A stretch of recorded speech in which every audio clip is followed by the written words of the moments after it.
All right, so let's go ahead and explore some more animation tools. Now that we have our rig going here, we can go ahead and start to incorporate some new tools that we can have some fun with. We're not going to start on the rig though, we're going to revisit this. So go ahead and save your animation.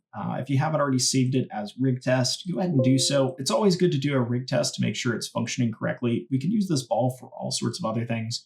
So it's good to kind of keep it separate from the rig file in case you want to create a new scene, which we're going to do. We're going to create a new scene here. And we're going to start out with a very basic demonstration. So I'm going to start by creating a cube here, and I'm going to Control D to duplicate it and create another cube, and we're going to animate these simultaneously. So these are going to be a couple little race cars, essentially. Now, what I'm going to do is just highlight both of them, and at frame 1, I'm going to hit that S key to set a key. Notice you can key two things at once. And then I'm just going to come in here to frame 24, and we're just going to have them go in this direction on a little race.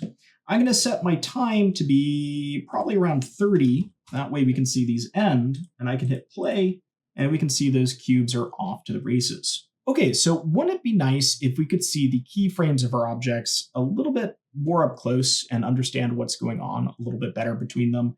For example, what exactly is happening between point A and point B? Well, we can see that utilizing a tool called the graph editor. And graph editors are very common to any sort of application that allows you to do digital animation.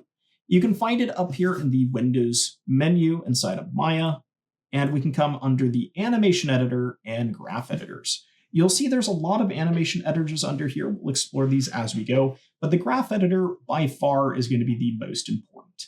So let's go ahead and open this up. It'll be a floating menu like you've seen before. You may or may not see anything. If I deselect my animated object, you will see there is nothing there. So this is going to show us an animated object. And when we take a look at the setup of this menu, what you're seeing along here is time. So this is our timeline. And what you're seeing over here is magnitude or value. So this is a visual representation of our keyframes. If I hit the play button, you'll notice that little line runs across the screen, and that is the same thing as our gray box on our timeline. So you'll see this and this are the same. You'll notice that this says frame 13 and this says frame 13. And as a matter of fact, it operates very much the same too. We can scrub here instead of our timeline. So in reality, we can pretty much have this graph editor replace our timeline. So let's talk about what it's showing us here. It's showing us that at this frame, we're at a magnitude of 0, and at this frame, we're at a magnitude of about 15. It's a little bit hard to read the numbers there, but if I go ahead and move this, you will see that that is set to about 15 on X. The next thing you might notice is the various colors. These are the channels of what we're seeing. As you're already aware, red is the X axis, blue is Z, and you won't see Y because those are overlapping, because Y and Z are both at 0 the entire way. We can select individual axes over here, or we can select all the axes by selecting the cube. If I wanted to get into individual ones like visibility, translate X, translate Y, you can see I can click through these and I can see these. Most of these are just a flat line, so it's not that exciting, but that's what we see here. Now, what else can we do in here? Well, this is where you can select individual keyframes and get rid of them if you wanted to. So since this thing is only translating on X, let's say I wanted to delete the keyframes on Y, I can actually highlight them by clicking and dragging here and hitting delete. And you'll see what happens is in our channel box, these disappeared.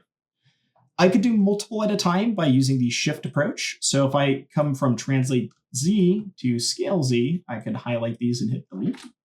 And now you'll see none of those have keyframes, just translate X and visibility. So that could be nice if that's all we want to work with. We can also retime our animation here, which is very nice. And the other method, we didn't really have a way to move these down here. We'd have to do something like cut and paste if you wanted to do that, or delete or something like that. Well, with this, you can actually click on these and you can move them. The way you move them is with the middle mouse button. So you can see I'm dragging that and it's actually changing where that goes. So if I go side to side, it's changing in terms of time. And if you hold down shift, you can actually move in a straight line. So if I hold shift and move this forward, you'll see we'll go there earlier. And if I hit play now, you'll see that this one wins the race. because it gets there quick. So that's what moving along time does.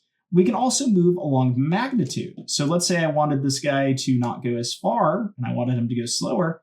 I could just move this downward. And now if I hit play, you'll see he's not going to move as far. So now we don't even have to reset our keys. We can actually just adjust them inside of here very easily in terms of magnitude and in terms of time. Another thing we could do is we can change something called interpolation. So interpolation is a fancy word that means how things transition from one point to another. So you'll see from point A to point B, this is currently interpolating this direction. Now, this is what we call an ease.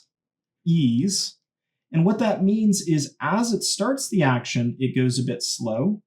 And as it ends the action, it goes a bit slow. And through the midsection, this is where it goes the fastest. And we'll talk more about the 12 principles of animation later, but ease in, ease out is one of the 12 principles of animation, and it's kind of built into our tools.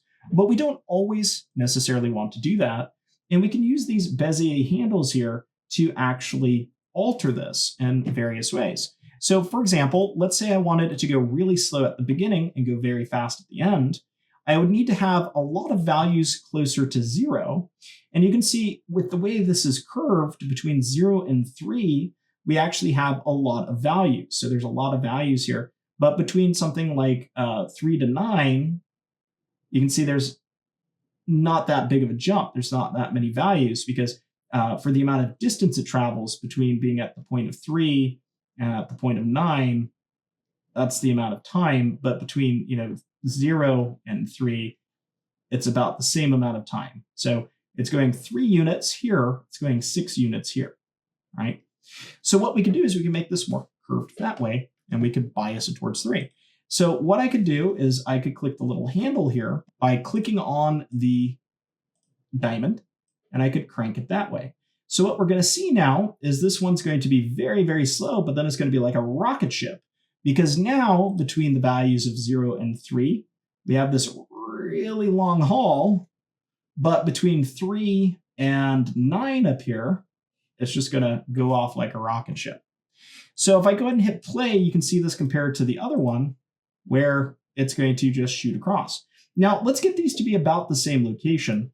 Let me go ahead and come to the final frame here, which is this one. I don't know why I have 2 frames here. I'm going to delete that one. And let me set this to be at 10. And then I'll go ahead and set this one over here to stop at 10. So that way these will be stopping in the same spot.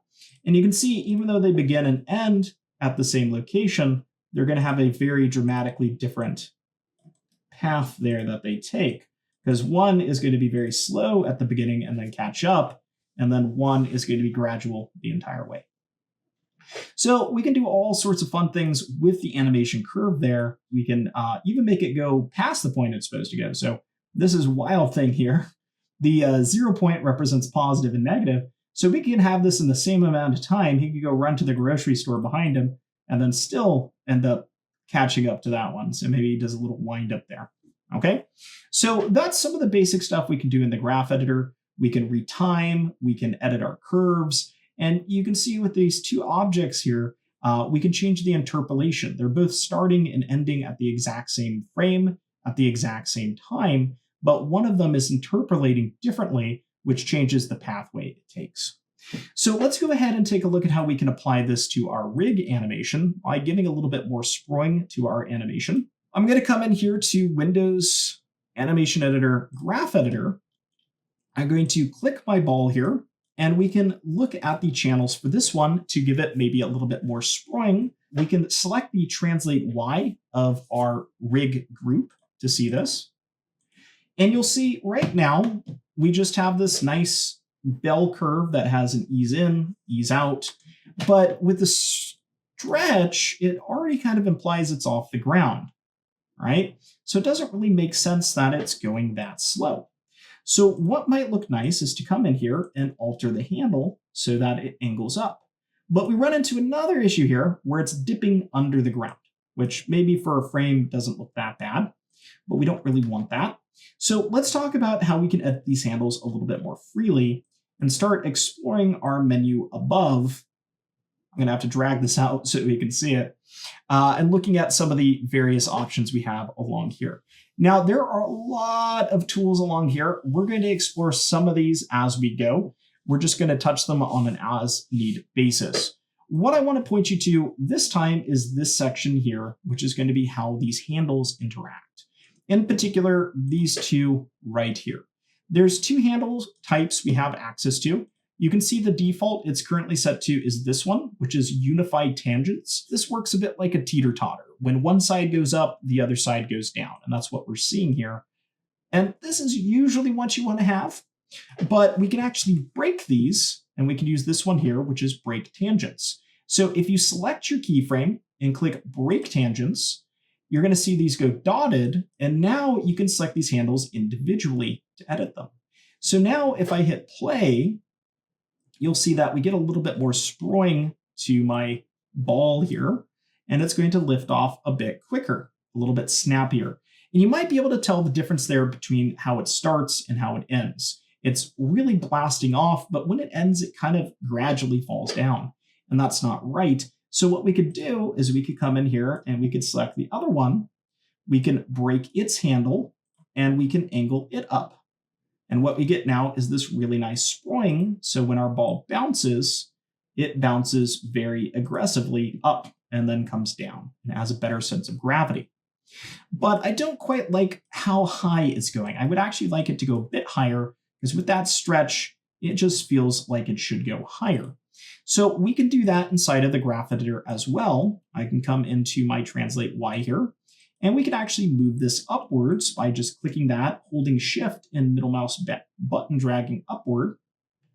And now we'll see this is going to fly higher on the screen. It's a little bit too high, so I might just bring it down a smidge. That feels pretty good there.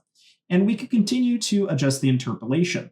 So if we wanted this to have a bit more hang time, get up there even faster, we could continue to drag this out here and just create a nice mound shape here where it hangs at the top there for a while, and then it falls down. So it's going to get up there really fast, hang, and then fall.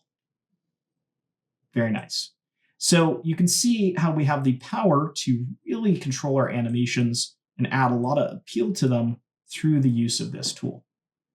Okay, so as a challenge, what I want you to do is I want you to try to add a bit more sprawling to your ball with the graph editor. In addition to that, I encourage you to do a little bit of play just with basic geometry like cubes, not necessarily a rig, where you can just really dive in here and try and understand how this thing works at a basic level.